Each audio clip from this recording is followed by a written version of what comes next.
परवा त्या ठिकाणी मालवणला आमच्या शिवछत्रपतींचा शिवाजी महाराजांचा पूर्णाकृती पुतळा हा दुर्दैवाने कोसळला। अत्यंत क्लेशदायक, वेदनादायक, दुःखदायक, तळपायाची आग मस्तकावर नेणारा अशा पद्धतीची दुर्घटना, अपघात हा त्या ठिकाणी झाला। संपूर्ण महाराष्ट्रात सर्व स्तरावर त्याच्या प्रतिक्रिया उमटल्या। सामान्यातला सामान्य महाराष्ट्रातील किंवा देशभरातीलच शिवप्रेमी किंवा नागरिकांनी त्या ठिकाणी आपल्या प्रतिक्रिया या समाज माध्यमांवर व अन्य ठिकाणी त्या ठिकाणी मांडल्या। स्वाभाविकच आहे, सर्व राजकीय पक्षांनी त्याच्यावर आपापल्या भूमिका, आपल्या प्रतिक्रिया मांडल्या। काहींनी आंदोलन केलं, काहींनी निदर्शनं केली, त्या ठिकाणी काहींनी तोडफोड केली। या सगळ्या भावनांचा उद्रेक हा स्वाभाविकच आहे। सत्ताधारी पक्षाने या सगळ्यावर आपली बाजू मांडण्याचा प्रयत्न केला, सत्ताधारी सरकारने विशेषतः त्यामध्ये FIR, चौकशी, काही दस्तावेज या सगळ्या भूमिका मांडल्या। आता काहींना पटणारा, काहींना न पटणाऱ्या, न सहन होणाऱ्या आहेत।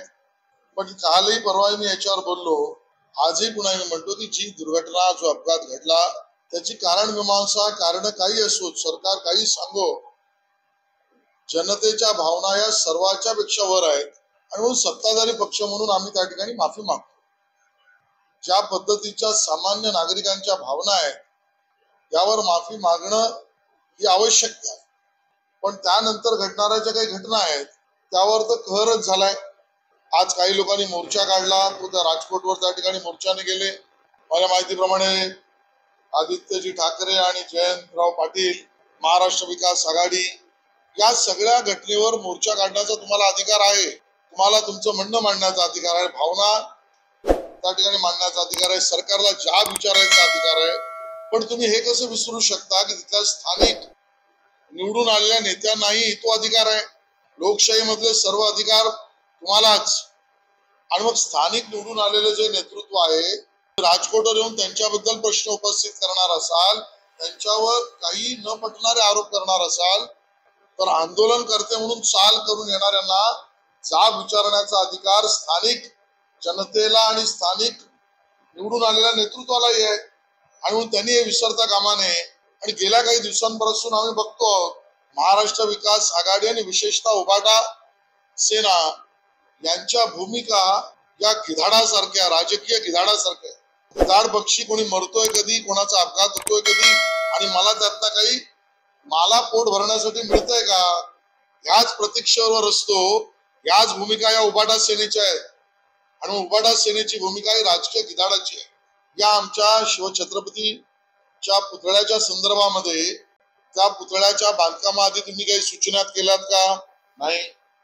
बांधकाम नेव्ही, राज्य सरकार कोणी असो, त्या वादात मी आज बोलत नाही, कारण तो विषय चौकशीतनं जे काही समोर यायचं येईल। ते बांधकाम करताना तुम्ही काही सूचना केल्यात का? नाही। बांधकामानंतर तिकडे तुम्ही कधी पाणीला गेलात का? नाही। तुम्ही गेला नाही तर कोणाच्या सांगण्यावरून माहिती घेतलीत का तिकडे? बिलकुल नाही। पण आपल्या कार्यकर्त्यांकडून तिकडे पाठवून यात काही चांगलं अजून करता येईल का, याबद्दल टिप्पण लिहिलंय, काही पत्र लिहिली आहे, काही सूचना दिल्या आहेत? काही नाही। आणि फक्त वाट बघायची की घटना घडते, दुर्घटना कुठली घडते का। अपघात, दुर्घटना आणि घटनेच्या प्रतीक्षेवर उभे असलेली उभाटा सेना ही राजकीय गिधाडाची वृत्ती आहे। आणि मग त्यातनं मला राजकीय पोळी काय भासता येईल? कारण तुम्ही जर सकारात्मक किंवा तुम्ही त्या ठिकाणी वैधानिक किंवा तुम्ही त्या ठिकाणी राज्याच्या हिताचा म्हणून राजकीय पक्ष असाल, या काही सूचना या बाबतीत काही म्हणणं तुम्ही कधीच मांडलेलं नाही। आणि म्हणून ही वृत्ती बरी नव्हे। आमचा हेतू साफ आहे, तो पुतळा बांधता नाही, तो पुतळ्याचं उभारणी करता नाही। छत्रपती शिवाजी महाराजांचे मावळे म्हणून आम्ही काम करणारी लोक आहोत।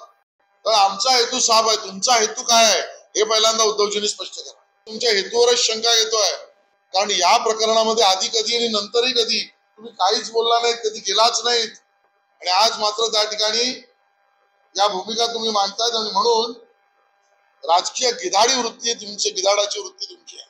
बरं, ज्या काही घटना माध्यमांवर, विशेषतः समाज माध्यमांवर येते, त्या भंगलेला आमच्या राजाच्या पुतळ्याचे अवशेष दाखवणं हे शिवप्रेम आहे?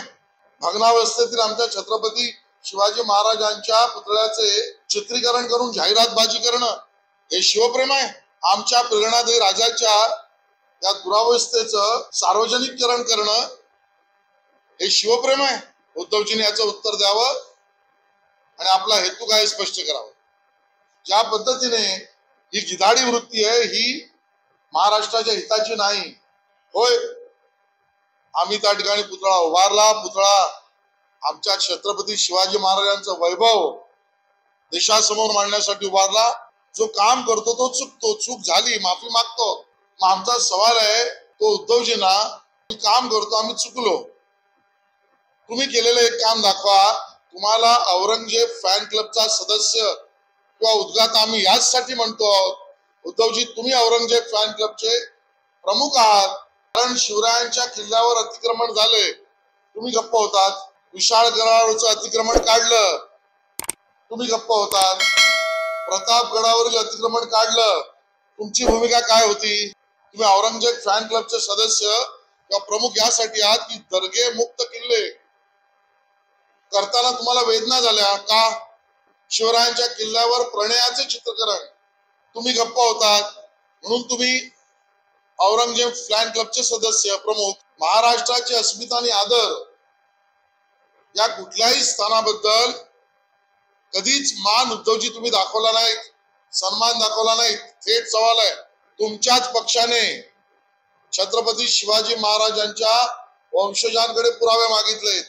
औरंगजेब फॅन क्लबची वृत्ती, राज्यसभेसाठी उमेदवारी देताना संभाजी राजांचा अपमान केला. औरंगजेबी फॅन क्लबची वृत्ती. तुम्ही मुख्यमंत्री म्हणून पंढरपूरला गेलात, आमच्या विठ्ठलाच्या पायाला स्पर्शही करून घेतला नाही, तुळशीची माळी गळ्यात घालून घेतली नाही. कारण का? औरंगजेबी फॅन क्लबची वृत्ती.